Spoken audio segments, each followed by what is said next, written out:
Hey, members of my circle, my beautiful in the making circle. I was asked to do a short video on how I put together Anna's new Waterfall die. So to make one of these, like this, you need this shape, which is the outer shape on this. And you need one of these, one of these, one of these. This shape right here is 3.5 by 5.5, I think. Oh no, 3 by 5.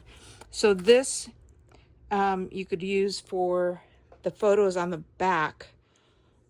That's one of the questions I was asked. This one, I'm going to journal on the back of these, so I'm going to add paper back there.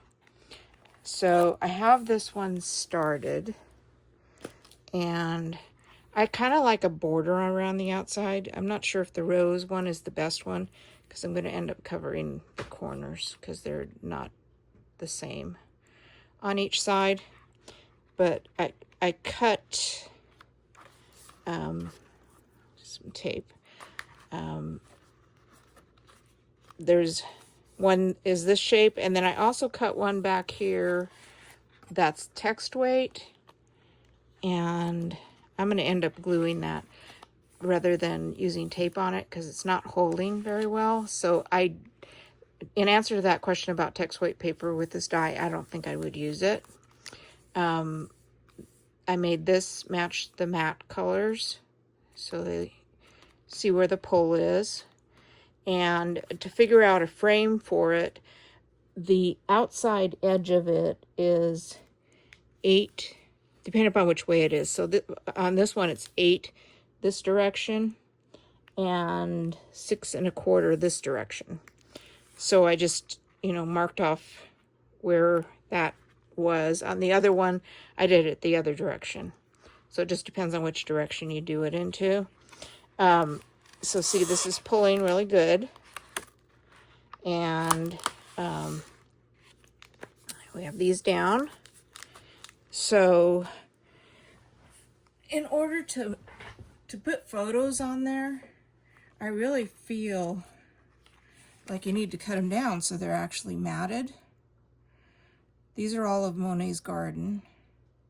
So I'm going to put, I think I'll put this archway on the top one because this was really pretty, and at some point I'll paint that. So I'm going to, for now, use this tape runner and center it right side up here.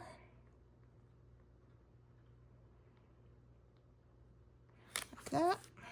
And then for the inside of that one, it needs to be smaller because you've lost this, it's like almost a 1/2 inch there.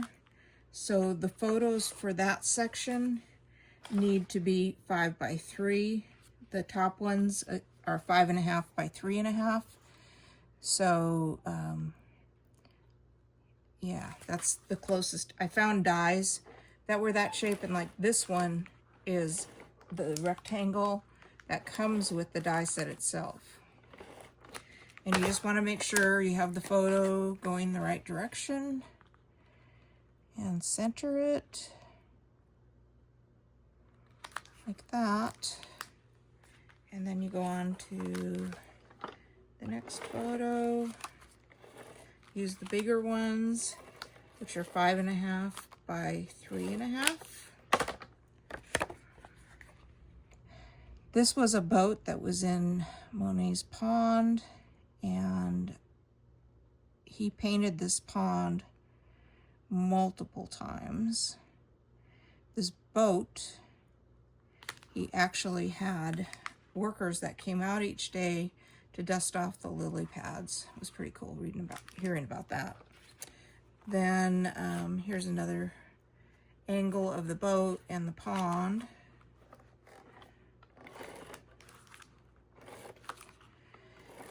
So I think this is going to work, doing it this way. But we'll see once I have these on here how it flips. So, and then this is the bridge that he painted multiple times.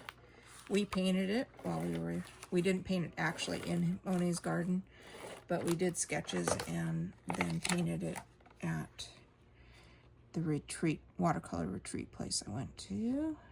And there's your Vernay, one of the little villages around there. Another small one. So I'll put another, the reflections in the pond are just so cool. So painting that is a challenge, but it's also fun. So I have the photos. I can repaint as much as I want. And the Leon paper actually is really good for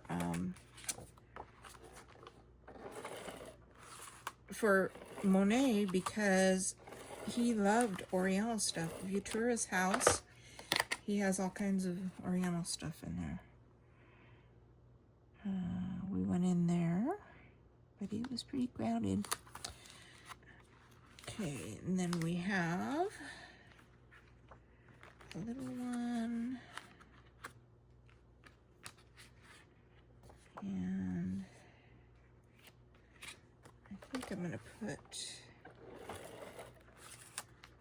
this here.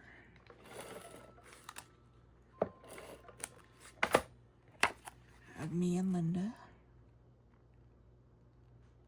It was pretty humid and hot the day we were there. It was in August. And this is the last big photo. So far I have, and this is the lily pads. I have 5 of the bigger photos and 4 of the smaller ones. And I'm thinking, I'm not sure if it'll work to put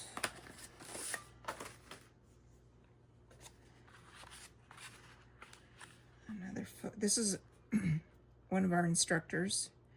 This was her photo. I'm gonna try that, you guys, just for you. Well, and for me, because I have so many photos, but we'll see. We will see if this will work.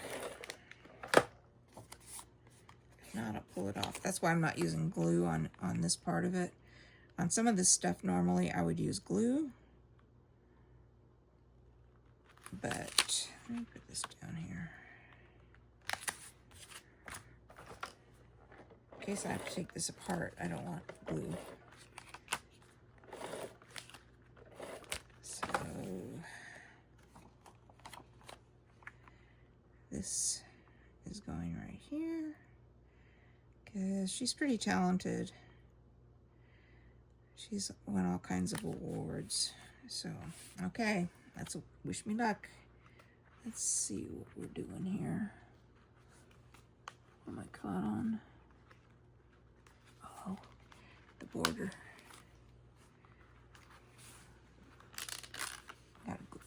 The border I'm gonna have to glue down because it was getting caught under here. So there you have 1, 2, 3, 4, 5, 6, 7, 8, 9. I got wrong? It should be 10, I think.